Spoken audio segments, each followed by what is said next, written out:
Right. Welcome to episode 77 of Decentralized Revolution, Libertarian Party Mises Caucus podcast. I'm Aaron Harris. I'm your host. But the big news tonight is I don't know why I haven't had you on sooner, but Robbie, 70 episodes. I'm supposed to be the fucking king of this movement. I don't know why it took 77. I should have been the first one to christen this as being an acceptable podcast. So I'm just going to say everything before this isn't canon. You know, like in comic books where there's canon and not canon. Prior to this moment, it's not canon. I don't care what was said. It's not sanctioned. It's not official. From here on moving forward, you know, I'm sanctioning this, and I want sponsor dollars from whatever happened beforehand. You haven't tithed. Well, the FEC probably prohibits us from like giving you money. For some reason, we're always filling out forms for them and all that. So we don't really have sponsors other than the PAC. So if we do something, I'll have to arrange something, like just buy me a horn, Reno. maybe just I was going to suggest maybe a clandestine handshake, and out in Reno there might be something. Palm you a couple 20s at least to get you started until we get a bigger check set. So what did the rabbi go long tonight or what? We're supposed to be on at 10:30. Oh, we just did an epic episode. We've never done a part of the problem like this. I don't know what came over Davey Smith, but he decided to have Guy Swan and Clint on the same episode along with myself to discuss some of the recent financial stuff. It's actually about a 2.5-hour episode, and we're going to put it out as 2 parts. And my God, was it good and fun. Every episode of Part of the Problem is good and fun. This one was just a little bit different than the way we normally do it, and it went long, but it was a fun time. So yeah, that's one thing I was kind of curious about. Is you're probably old enough to remember Ed McMahon. A lot of people maybe aren't, but you're kind of like the Ed McMahon of the libertarian movement. If Dave is Johnny Carson, who's king of that, but yeah, that's nothing to be ashamed of, because like Ed was he was an integral part of that thing, and in kind of the same way, Dave can get long-winded, so when you're there to interject and get him back on track. So, but what's it like with how'd you meet Dave? How'd you get hooked up with him on POTP, and what's that like? So people don't know this, but Dave's actually the one that gave me AIDS. I don't like to talk about that, and I know you said it's a PG-13 show over here, so I'm not going to get too into the details. I was actually friends with Lewis first, and I kind of got traded to Dave. It was like a prison-type deal for a corn muffin, but like I said, PG-13 show. We don't have to get into that. Me and Dave both stand-up comedians. Dave has been doing it longer than I have. I met him at the LOL Comedy Club, which has the distinguished honor of being the worst club in New York City. And I got to watch Dave get up every night in front of the worst crowds and just tell them most brilliant jokes about liberty. And at the time, I was not nearly as informed as I am now, but watching him tell brilliant jokes definitely made me be like, I got to up my game and read a little bit. And one day, I thought I had Davey, the smarty pants, beat. And this is when we really bonded. We were friends. We hung out, we drank, we talked jokes, but we didn't really talk politics all that much. And at one point I thought I was like, I got this book I'm reading, Dave. And I thought I was going to show him. And it was David Stockman's The Great Deformation. And Dave's like, yeah, I read that. And I was like, this motherfucker, how has he already read this book? And then from there, we kind of bonded on the liberty stuff a little bit more. That's a huge book, right? Like you said, hey, I got to start reading, and you start with that one, right? At least start with Anatomy of the State or something, but you go straight to the. So the way I found that one, it's interesting, but I used to read, and at the time, I still drink. I'm hammered right now, but I went through a stage of life where I was a pretty legitimate drunk. I was committed to the cause. But on Sundays, I used to read from the New York Times, the Sunday Review. Which was like these random essays. I haven't read that in 5, 6, 7 years, but I used to every Sunday. I don't know why. I used to read that. That was like the only thing I read all week. And there was an article from David Stockman kind of talking about his book. And very rarely do I read something where I was like, I always knew that to be true. I couldn't quite explain it, but I was like, that I knew to be true. And it was, I might be misspeaking right now, but it was basically just talking about the usage of currency. In very loose terms, the usage of currency to help the global elite. Let's just leave it in terms that loose. But as I'm reading it, I was just like, I've always kind of thought this, and this makes sense. I was like, I have to go read that book. And it was probably not till 2 or 3 months later that I actually picked up the book.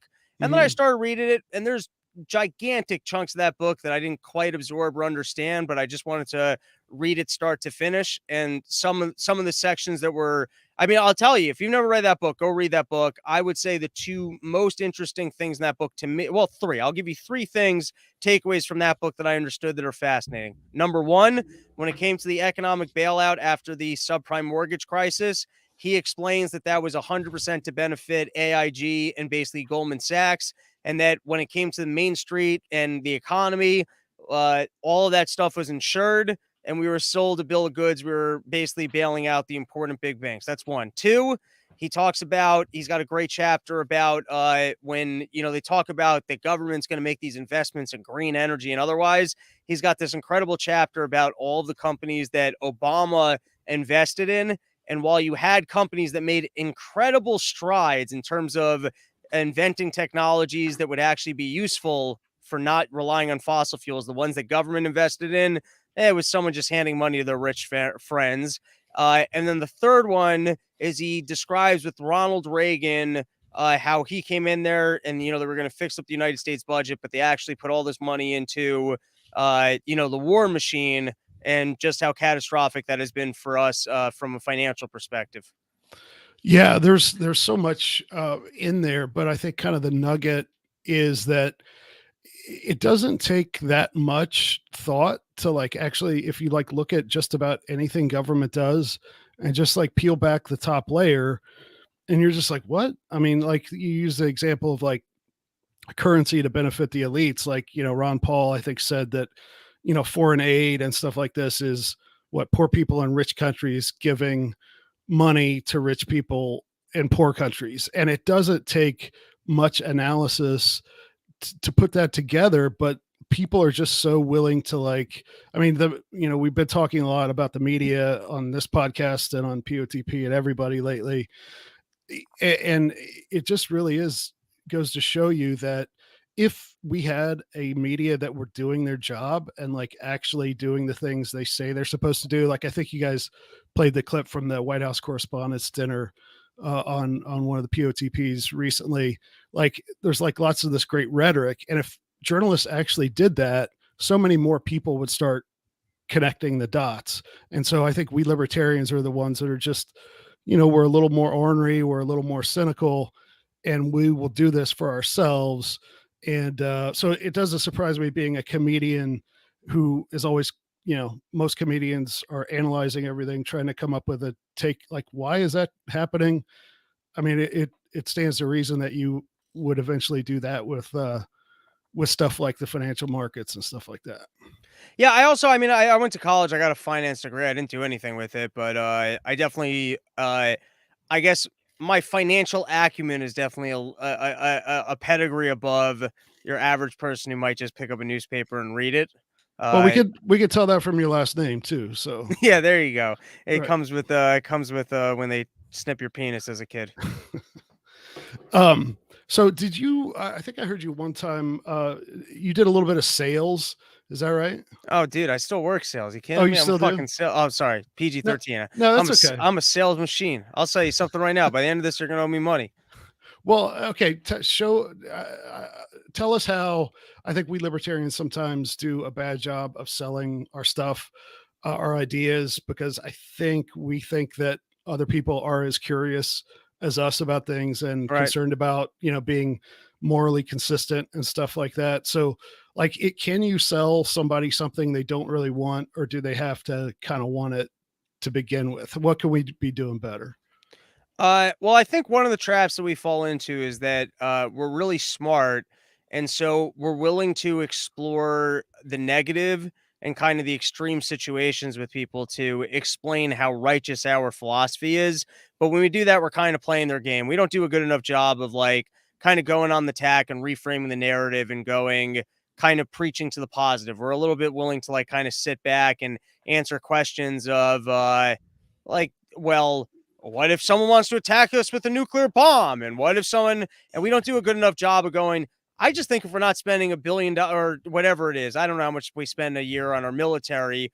we'd be able to have a lot more money available for companies to go invest, and we'd all have more money. And I don't think anyone's actually coming over here to kill us. So why are we going to, empower the global elite to go kill people over there when, I think we could live in a better world?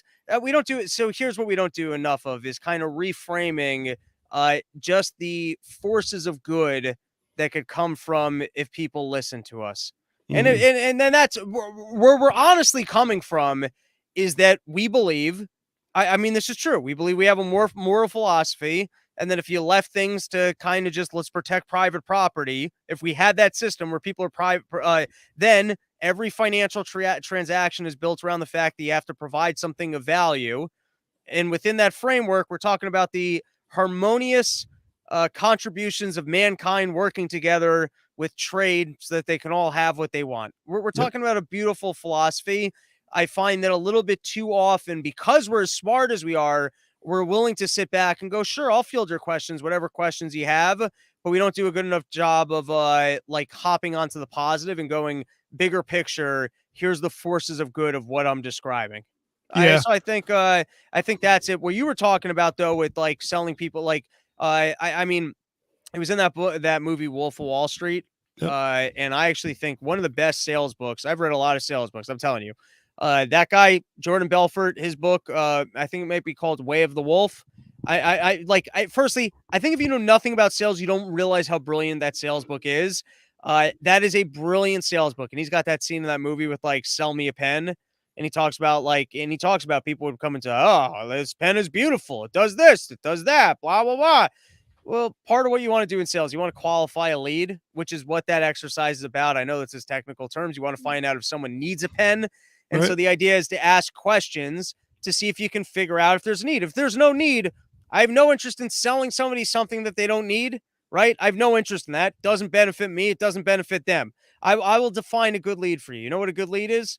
It's someone who can afford your service and will benefit from your service. That's it. You want to learn that? Very simple. If they can afford your service and they can benefit from your service, if they can afford and they don't benefit, that's not a good lead.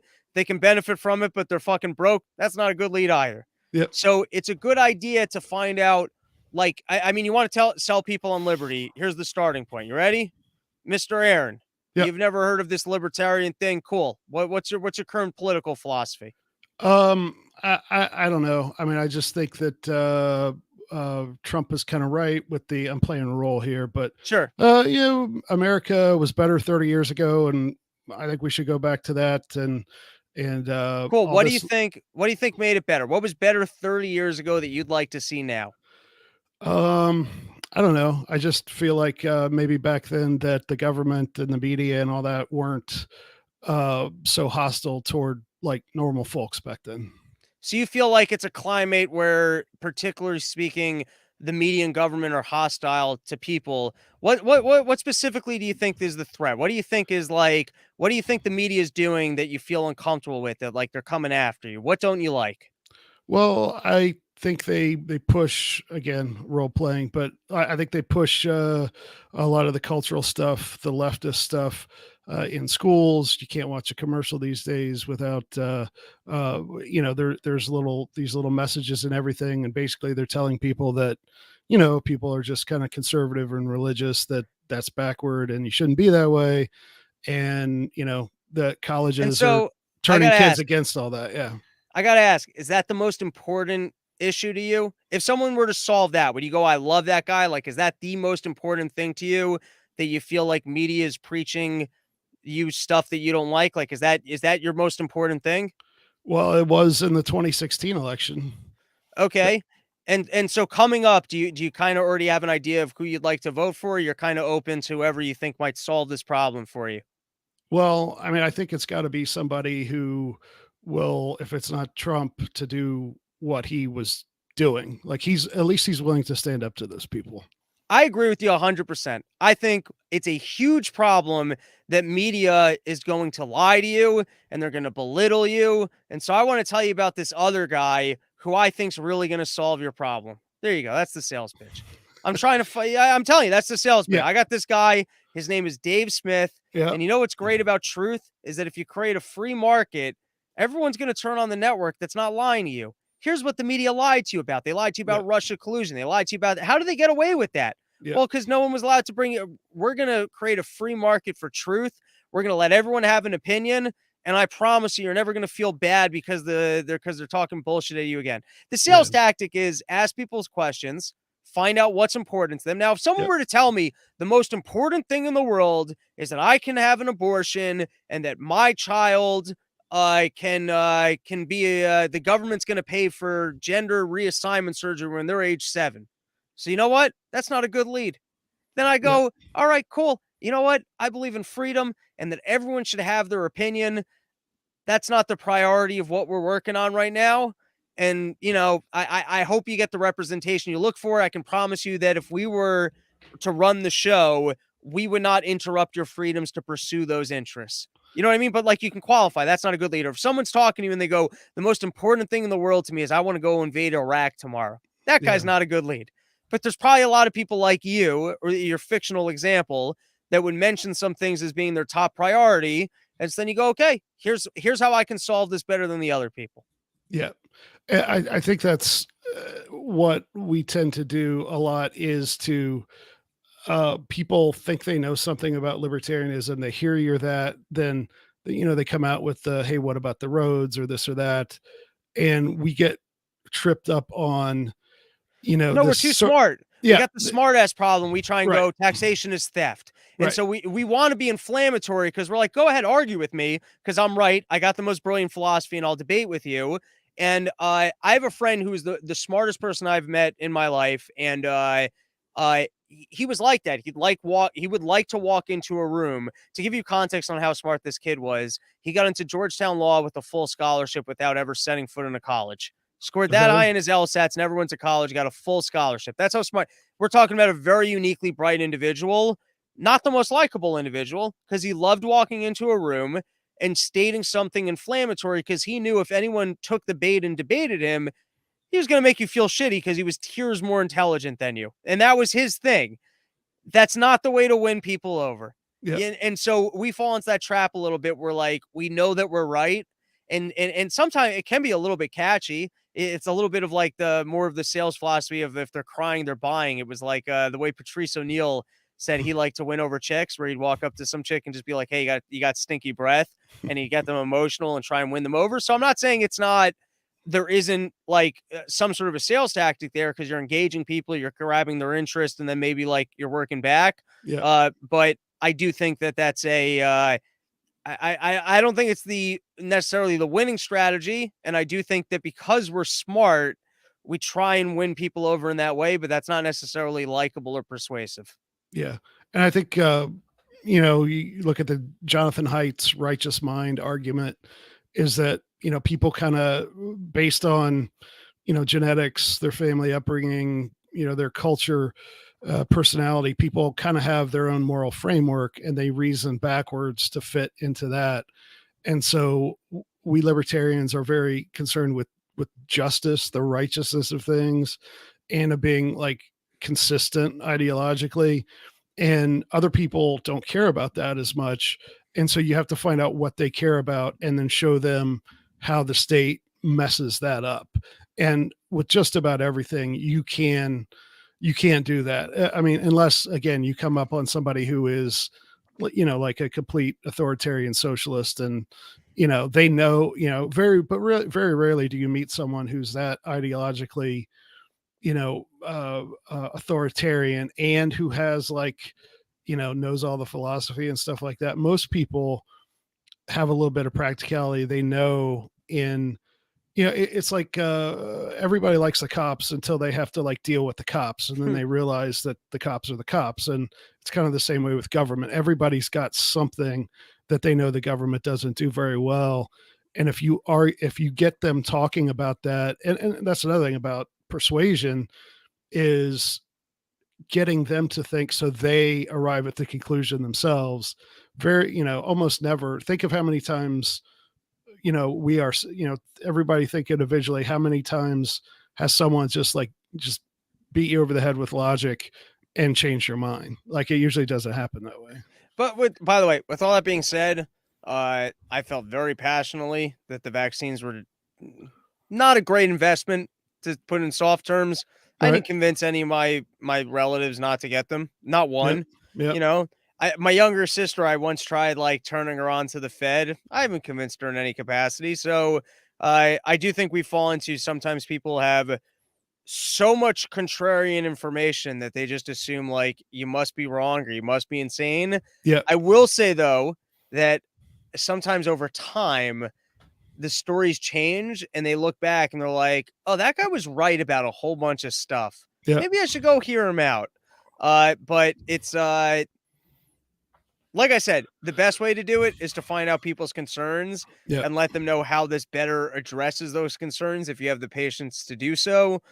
With all that being said, I guess I'm on one of the bigger platforms when it comes especially to preaching the liberty message. Yep. And I actually I find myself amused in real life when people actually pick a debate with me and discover, oh, I was the wrong person to have a conversation. Because while I'm very mellow, I guess if we get into a war of ideas, I can be a little vicious Yeah. and I can turn into a bit of an Alex Jones type character. And I Yep. laugh because that's like not who I am as a person. I'm like, I've done more talk radio at this point than anybody. Yep. So like, sure, I will debate you. But all I'm saying is, while I can give you, I can express to you guys the tools as a person who studied sales, the actual implementation of that strategy is not necessarily that easy.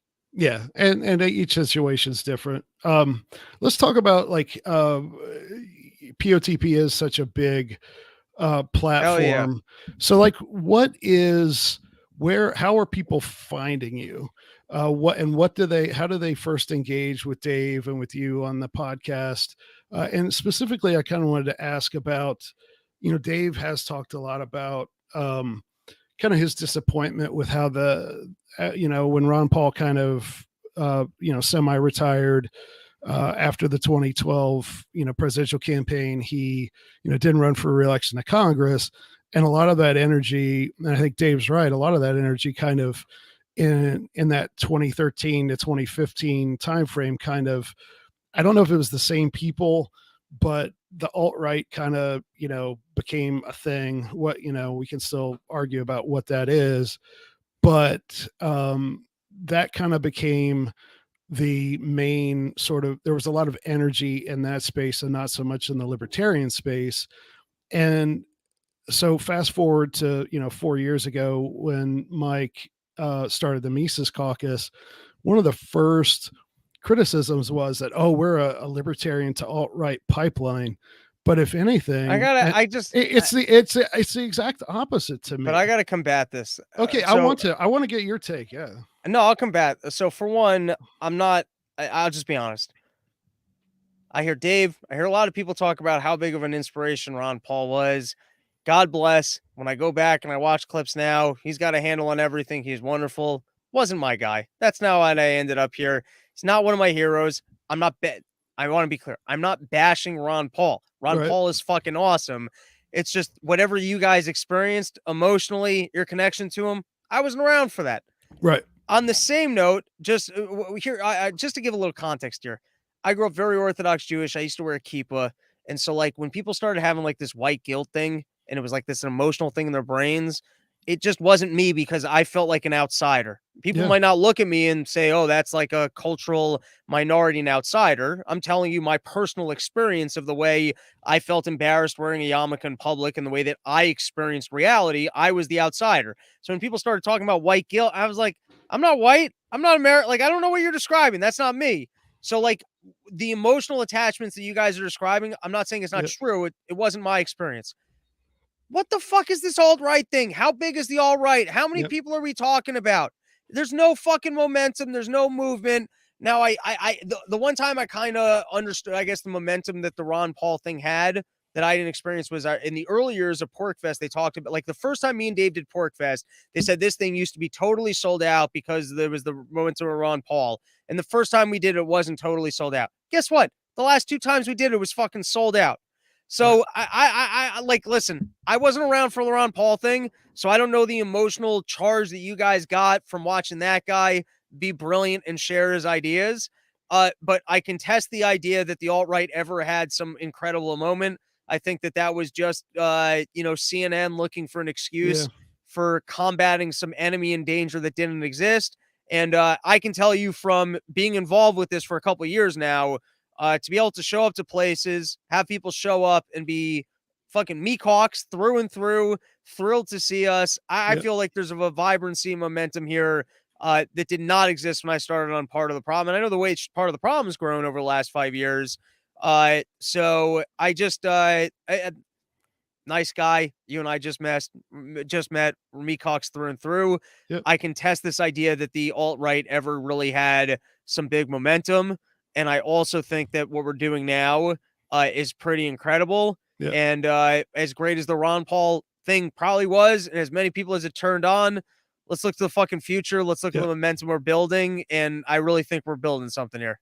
Well, and I think we are too. I think we are too. And I guess my question, where I was kind of headed with that, was the people who are coming into this. Like I've been a libertarian for more than 25. I'm old.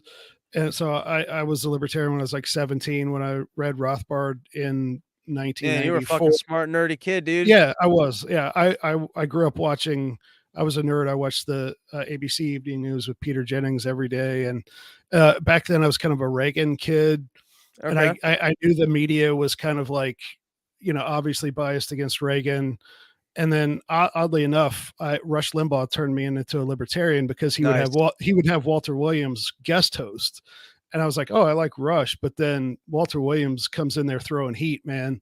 And I started reading his column and Thomas Sowell and then Rothbard, and here I am almost 30 years later. So I'm with you, kind of like I was kind of a libertarian long before the Ron Paul thing. But where are the people coming from? I think dude, it's the all right, it's the ideas.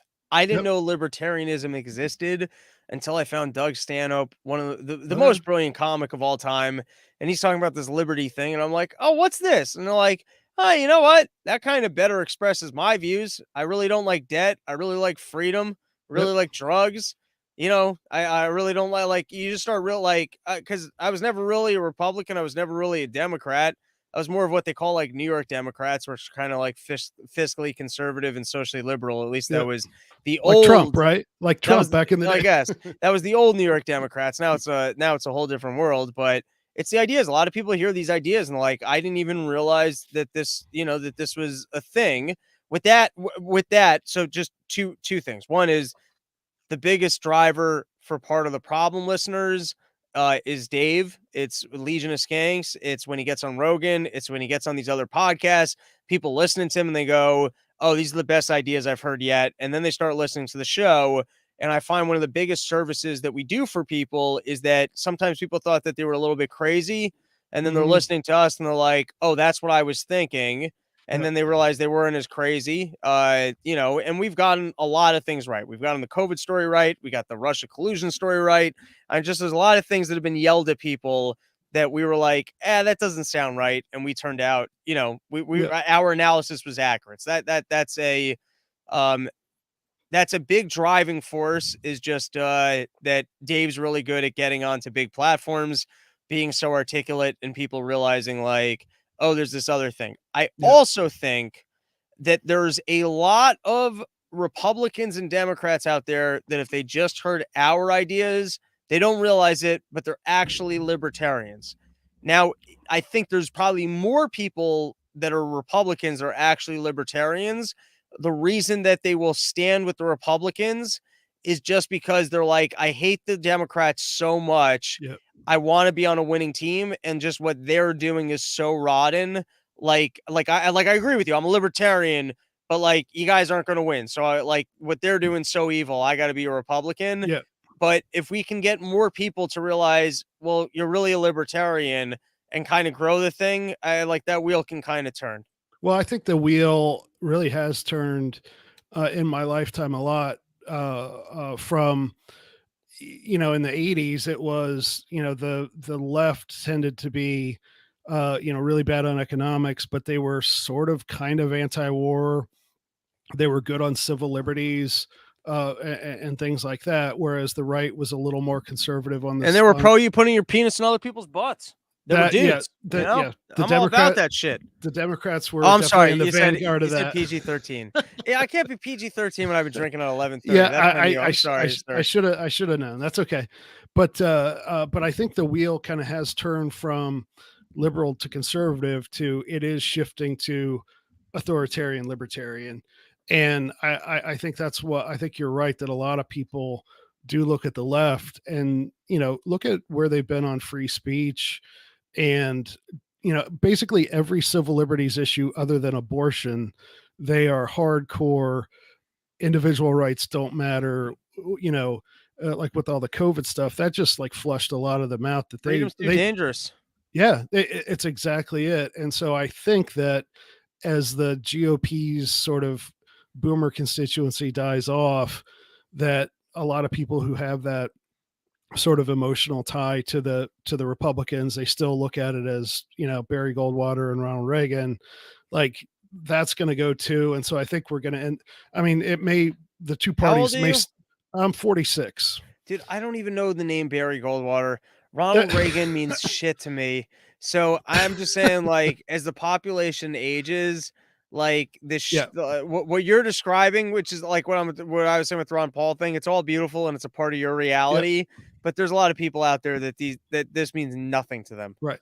And the new reality is that the media landscape isn't. Again, when I was a kid, it was three channels plus PBS. There was no talk radio. There was, You get to go into the woods for porn. That's yeah, that is that's the 80s for you.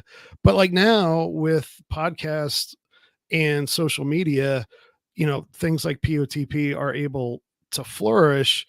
And so I mean, that must be pretty exciting to be in that space, knowing that you guys are killing, like you guys are nipping at the heels of CNN and probably compared to some shows it's maybe a lot closer than that, right? I mean, the momentum is all toward decentralization of the media and of news sources as well. Am I right on that? You're 100% right. It's interesting and it's ridiculous at the same time. Yeah, I'm a filthy comedian. It's weird to me that anyone knows me in a serious capacity whatsoever. But then I can also acknowledge that for the most part, I've been right on a lot of things, and I'm pretty good at pointing out that everyone else is lying to you. And on top of that, I take the job seriously. I do my homework. I try and give people the best analysis that I can. And with all that being said, I hope we continue to pick up more and more market share, and that I can sell more comedy tickets on the road. and you can stop you don't have to be in sales anymore and just do comedy and podcasting, That's right? I'm pretty close to that, and that's certainly what I'm trying to do. Well, yeah, that if you would have told me 20 years ago that like the biggest media personality in America would be Joe Rogan, I'd be like Yeah, who the can dude on conceptualize the that? like the eighth banana Yeah. on news radio, right? Like it's just it's pretty amazing. So what I want to get into what it must have been like being a comedian through COVID, and did that like it seems like a lot of again the higher profile comedians were not good on COVID, and that seems to me to go against everything it It's is to be a comedian. incredibly strange to me. If you're listening to this and you haven't already watched it, go check out the Misinformation Spectacular. I probably did 20 minutes of Corona jokes alone. But it's very strange to me that the world of comedy in my head, and this is once again, you can just be totally wrong. You can hold on to an idea, some romantic idea, and just be 100% wrong. But to me, we're supposed to be punk rock skeptics.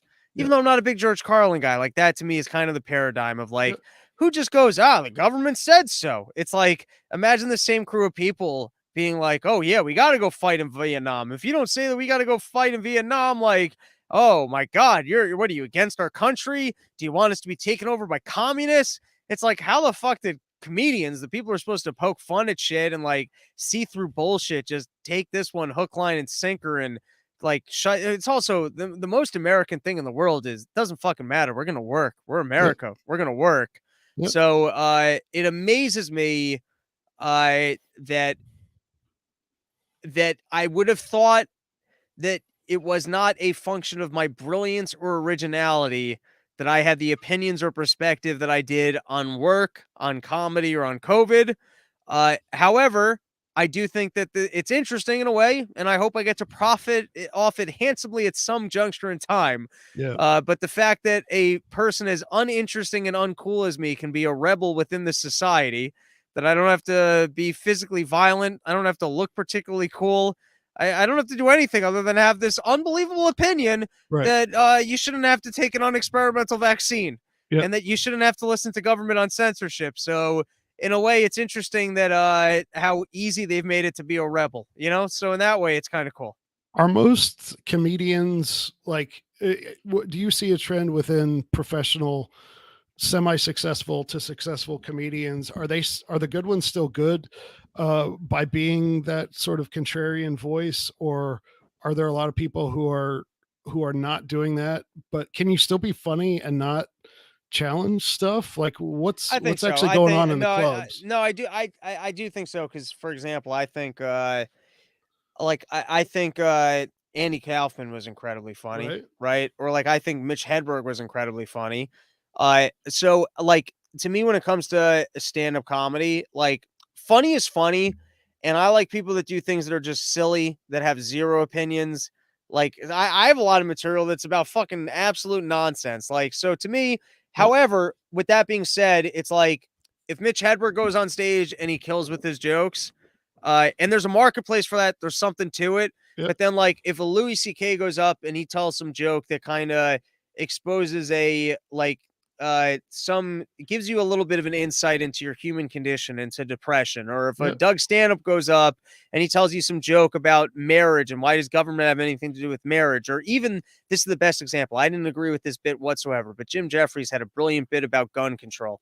So to Mhm. me, the highest art form in comedy is when you're able to give people an insight on the human condition, make us feel a little bit less shitty for our own frailties or some sort of criticism of government.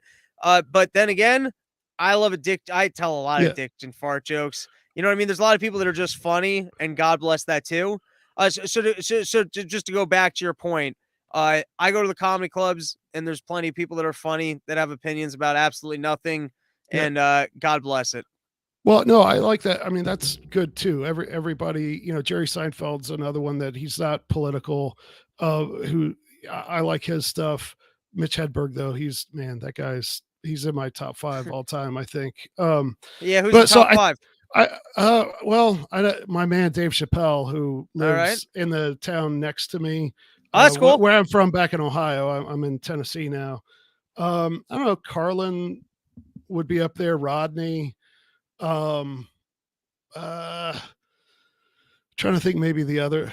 Oh, Norm Macdonald. Norm Macdonald. Love Norm. Yeah, he's the I'm best. really looking forward. Apparently, we got a I second special coming out, which is unbelievable. I know that is amazing. I hope. I heard him. He told a joke got out there. Somebody tweeted it. I don't know if maybe if I saw a clip of it, but basically somebody was like, someone said, I think he was talking about, oh, so and so lost their battle with cancer today.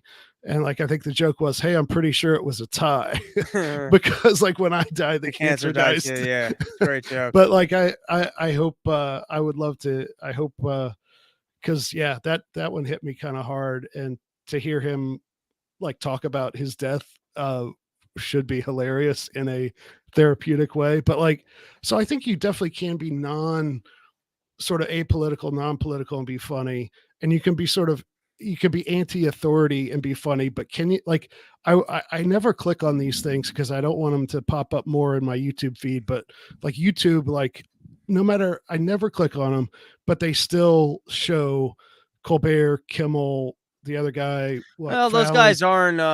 I'll just venture to guess. For the most, those guys aren't even doing comedy anymore. They're fucking propaganda. I'm sorry. You tell me Right. to be No, clean. My bad. I agree. But like, They're not even doing comedy. Like right. so, yes, your cable news or whatever you're seeing on TV at this point, it's all gone the way of ESG scores, socialism. We Yeah. got to push a certain agenda, non-offense, whatever.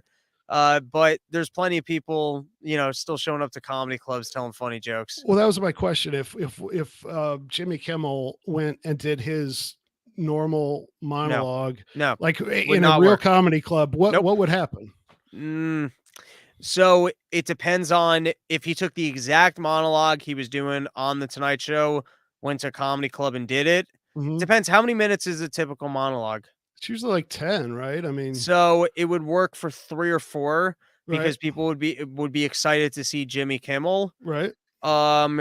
It kind of depends on the market. Like it could be like a hot I haven't been to the Comedy Store in a long time, but it could be in a really hot club, like, maybe they're so liberal and into seeing those people that they would be Mhm. on board, but I look at the texture of a lot of those jokes, and they're just not, like, jokes, Yep. they're just not good, so I would venture to guess that you get a little bit of, like, "Oh, cool, it's this guy. Oh, cool, he's telling an opinion similar to mine," and then you get to a point, it's like, it's where like, they're just not jokes, and then Yeah. it doesn't work. Yeah, you get the sort of polite laughs and the polite applause and, "Hey, we're all on the same team," but you don't get somebody doubled over in laughter, No. crying, and yeah, yeah. No, So they're just not good jokes. Like I mean we could you could probably go look right now and pull up like lines from their monologue last night. And right. by the way, sometimes I like reading the Week Daily Briefing. I Mhm, haven't read it for the last 2 weeks, but sometimes I also read the New York Times morning newsletter. mhm. And I like to I don't have the patience to watch their monologues. Sometimes I do read their jokes and I'm curious because every once in a while I go, "Oh yeah, that was a good joke," Yep, but for the most part, they're not good. And I know a good joke, yep, but and for the most part, they're not good. But like sometimes, like I'll be like, "Oh shit, that was actually a good one." You yep. want to do that right now? It's an interesting. If you go to the, do you have access to the New York Times?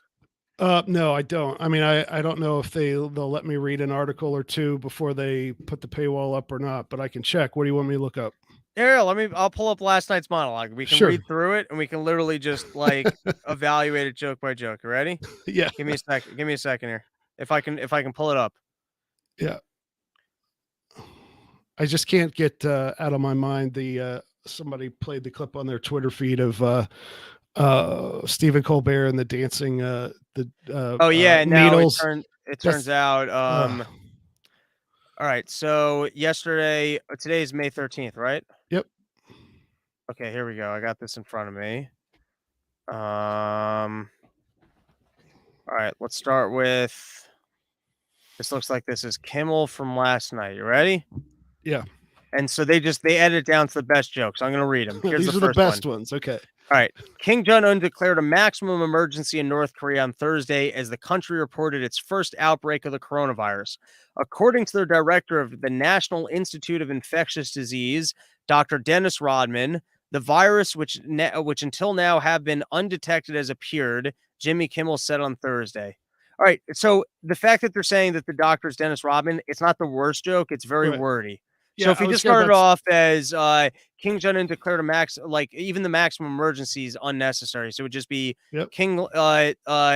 Here's how you fix this joke. You ready? yep, I'm drunk, so you can tell me if this is boring. Kim Jong-un declared the first outbreak of the coronavirus, and you can trust it because it was evaluated by Dr. Dennis Rodman. It's right. not a great joke, but there's something silly that he's the doctor. All right, let's continue. This is Yeah, Seth Meyers now.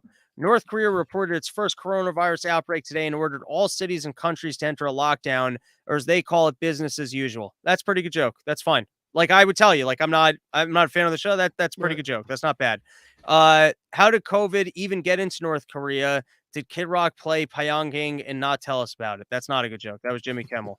All right, you ready? Can we do more of these? Yeah, go ahead. All right. While speaking, this is Seth Meyers now. While speaking yesterday to thousands of union electrical workers, President Biden referred to former President Trump as, quote, the great MAGA king. Okay, can we please not give him any more ideas? Not a good joke. Right. Congratulations, Joe. You've selected the one nickname that Trump will gladly use. I mean, I guarantee Trump already has that monogrammed on towels. Yeah. I give that like a 2 on the joke scale. It's not terrible. All right. Foolish move for Biden trying to play the nickname game with Trump. With Trump, you can't do that. The guy is a terrible president, but he's in the Hall of Fame when it comes to nicknames. Right, Sleepy Joe? That's a terrible joke. President Biden criticized Republicans at a fundraiser last night for their recent attacks at Disney and said, quote, they're going to storm Cinderella's castle before this is over. Oh, buddy, I hate to tell you, If they're storing anything, it's the Hall of Presidents. Not a good joke. Yeah, But all right. So by the way, we're 0.5 out of 5 jokes, and this is the best. They're not even telling us all the jokes. They've selected the best jokes. Yeah. And of the ones that we've read, the only one that was actually a joke was the North Korea business as usual, which is funny. It's not great, but it's funny. All right, you ready? We're continuing to the bottom. I'm committed here. No, I'm with it. All right, there's 3 more. Yep. But today Biden was back in Washington where he hosted co-hosted a virtual COVID summit. The fact that the summit was held virtually pretty much tells you how we're doing in the fight against COVID. It's okay. It's not great. It's okay. At least there's a joke there. Like, that's a joke. The other ones, like, they're not even jokes. The U.S. co-hosted a summit with Germany, Indonesia, Senegal, and Belize. Good. All the heavy hitters are in on this. It's a weak joke. At least that's a joke, but that's like a weak sarcastic joke. Continuing, another one from Jimmy Fallon. But Biden is serious about tackling the pandemic. That's why today he announced that the new head of this COVID task force, Patty LaPoon. I mean, what, a 3rd grader write that joke? I mean, like, that's like embarrassingly bad. Right. I don't even know who Patty LaPoon is. Is that a character from, like, I think Looney she's Tunes? like an old Broadway lady. So because she was the one. Oh, here's what they did. They did a double affiliation because the New York Post wrote an article about her that she was yelling at an audience for not wearing masks. So they're just doing a double affiliation of that's boring writing. Okay, here's the last one on the day. It's a pretty narrow field of people who are going to get. Who the fuck is going to get Patty LaPoon? Yeah. All right. I thought they were talking about Patty LaPew. All right. Last joke of the day from Seth Meyers. President Biden today called for Ferdinand Marcos Jr. to congratulate him on winning the Philippine presidential election. Said Biden, "Remember, winning is the easy part. The hard part is convincing everybody that you actually won." It's not the worst joke. That's okay. It's not. I mean, it's not great. It's okay. But still, it's like so many of those things. Like, they have a baked-in thing that only people. They're designed to appeal to people who agree with kind of the basic sort of left-wing Borg group thing, right? It seems like that's the audience.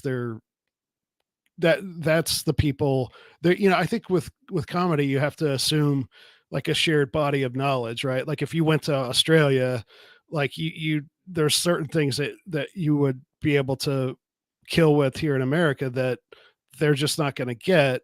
And so I think that the jokes that you tell say something, just like when you watch a TV show, the commercials that you see tell you something about the people who are watching the show.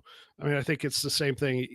Your jokes encoded in that is what you think the audience is going to know.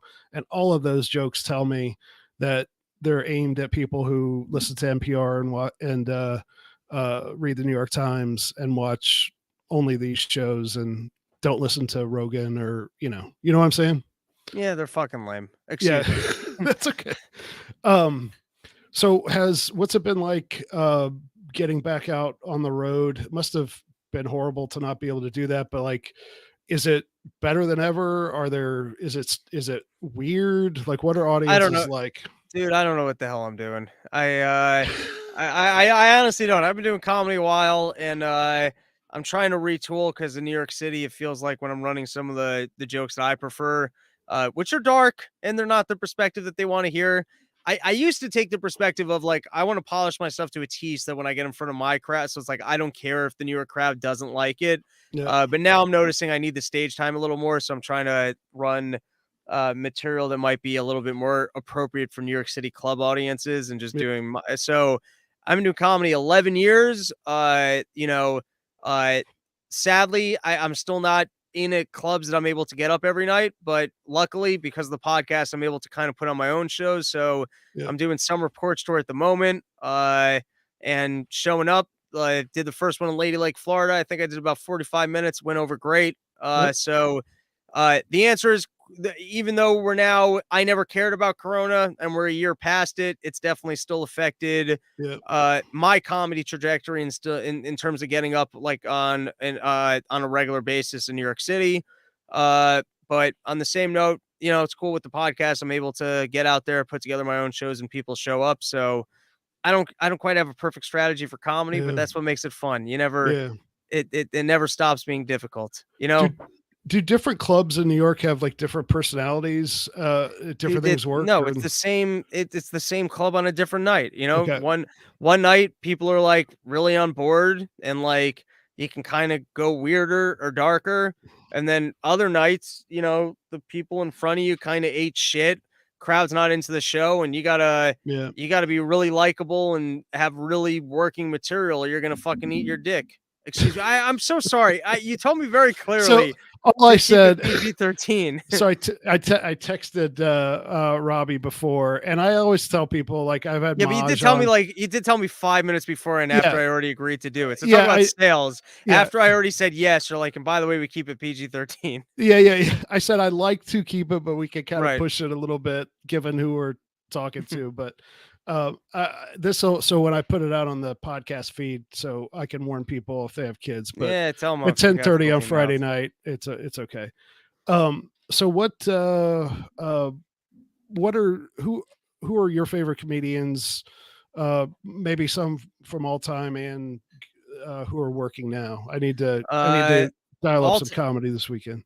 all-time favorite is Doug Stanhope. Yep. If you've never listened to him, I recommend is the best starting point. No refunds, specifically for libertarians out there. I think he even has a joke. You can just Google this in black and light, but I think Doug Stanhope Liberty. He's got a 20-minute bit there specifically on liberty, which has some incredible ideas in it. After that, Louis C.K. would come in number 2. Number 3 spot's going to be Greg Giraldo. Number 4 spot's going to be Norm Macdonald. And number 5 spot is a little bit more contested, but the characters that would be fighting for that spot would be Nick DiPaolo, Dave Attell, and Patrice O'Neill. Yeah, that guy was great. I always get Greg Giraldo and Nick DiPaolo mixed up. Yeah, well, For some reason. they were both on Tough Crowd. Amazing joke writers, brilliant comedians. So I could somehow see why someone might get them mixed up. Did you ever meet a comedian that you really liked and admired, and either like, oh, this guy's horrible, or the opposite? Like, what's it like? I don't want to meet my heroes, right? Because I I don't want met to. I met Doug Stanhope on a couple occasions, and he's been really cool every time I met him. The first time I met him, the first 2 times I met him, I was able to interact with him a little bit more than the next couple times. It's not like he remembered me between interactions, but Yep. he was really cool to meet. Nick DiPaolo I've met. He was really cool to meet. Greg Giraldo passed away. Dave Attell I've met, but like really didn't interact with him at all. Like, just kind of been in the same room with him. Louis came out to Skankfest and same thing, was in the same room with him, but never I don't even think I shook his hand or had a meaningful conversation. I don't think I've met anyone. Firstly, I give people a lot of space. It's like, you weren't expecting to, like, I once met, and at the time I was more of a fan of him, but I once met, who's the other guy from Adam Carolla, and he was standing outside of the Beacon Theater. Right. And he wasn't like actively a dick, but like he was clearly distracted and uninterested in talking to me. But like, I don't give him, like, he was about to do a show. Right. I think he stepped outside of the theater for a minute. And I know with myself, like sometimes like, you're running around, or you just got off stage and like you're actually took a flight 6 a.m. that, you know what I mean? You can't always be as present as you'd like to be. So I haven't had anyone be like specifically shitty to me that I was a fan of. I've had people kind of be, spazzed or uninterested, but I don't like look at them as being a dick for that. Yeah. So do comedians, when they talk amongst themselves, are they talking about kind of the woke stuff? Like, it seems to me like a real comedian. It just depends. Like sometimes you're hanging out in a green room, everyone's looking at their phone. Right. Other times they're hanging out, everyone's cool and fun. It's like any other party that you showed up to. Sometimes you don't get along with the people. Other times it's a blast. Everyone's ripping inappropriate jokes. So, there's no one singular rule for it. Yeah.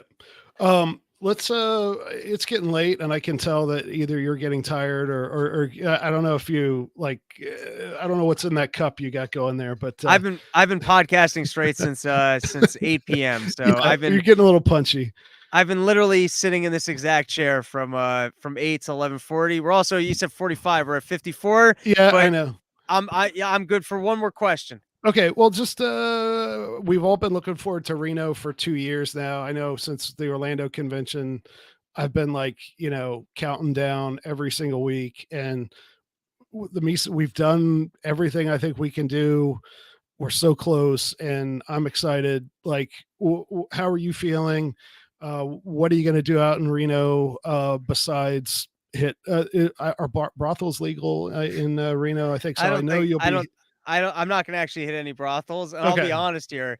They're all outside the city, they're expensive, and the women aren't even better looking than, like, who I'd hang out and then you just feel gross. You're like, it's one thing if, like, you're hammered and, like, you're just like, it's funny because it's down the street Yeah, and you were in Reno once in your life, but, yeah, like, I mean, I was cracking jokes about that on the podcast. It's not happening. yeah. Well, I'm you've obviously actually thought about it and researched it, which is yeah. So I'm a lonely man. I'm home alone at night. I'm like, oh, yeah, I'm curious, dude. I'm a big fan of adventures, and like, if you're in, like, dude, I don't eat cheese. I don't eat cheese. I got a bad stomach. If I'm in Italy, I'm eating pizza. Are you kidding me? right, right, You think I'm gonna go all the way out to Italy and not eat some pizza and right. deal with the fact that I'm probably gonna throw up because I haven't eaten cheese in 3 years? So you go to a town and they got something that's legal that's illegal everywhere else. There's something hilarious about getting hammered and being Right. like, okay, I feel worse about myself and I probably have an STD. That's a funny experience.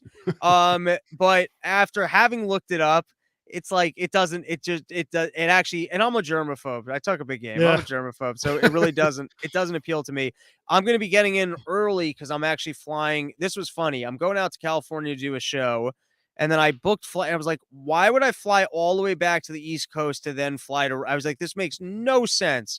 And then I was like, the hotel rooms are cheaper than the flight. Like, what am I doing? Yeah. So I think I'm getting into Reno on Wednesday. Thursday is going to be a busy day because I have to actually set up the showroom, and we're doing 3 shows. Yeah. I'm pretty good though at sitting in a hotel room and just getting work done and hitting up the gym. Yeah. I'm hoping that some of the Cauc crew is going to be coming in early, so maybe I'll hang out with those guys. I'm excited to go to whatever the party is Friday night. Yeah. I'm excited to witness firsthand some of the momentum of the movement. Yeah. And it's actually nice for me to be able to show up to these places, sit back and be a fan. And I'm not organizing it. I'm not speaking it. I'm doing comedy on Thursday. So I'm curious to actually sit back and kind of observe and hopefully get sucked up in the momentum. Have you ever been to like a libertarian, like a state convention or anything like that Yeah, yet? no, I've done Okay. I think I've hosted 2 of them and those were a blast. Right.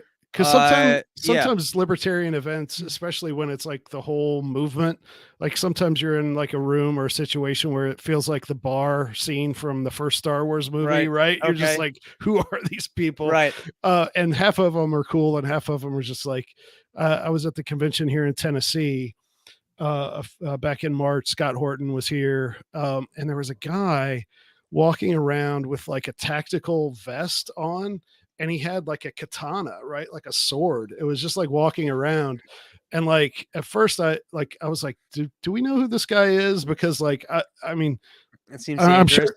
Well, I'm sure half the people there were strapped anyway. It's Right. first of all, it's Tennessee, and Right. second of all, it's a libertarian. So I wasn't like super worried, but I was just like, "What is with this?" So keep your eyes open. You're going to see some I've done characters these. out there. Uh I find everyone's nice people.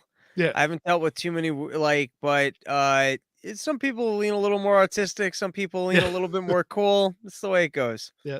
Well, I'm actually getting out there on Wednesday morning too, so I'll buy you lunch or a Hell drink yeah, let's do or it, man. whatever. But like, dude, I really appreciate it. I know it's late, and I look forward to those episodes of POTP. So typically you guys record like a couple days before they come out, right?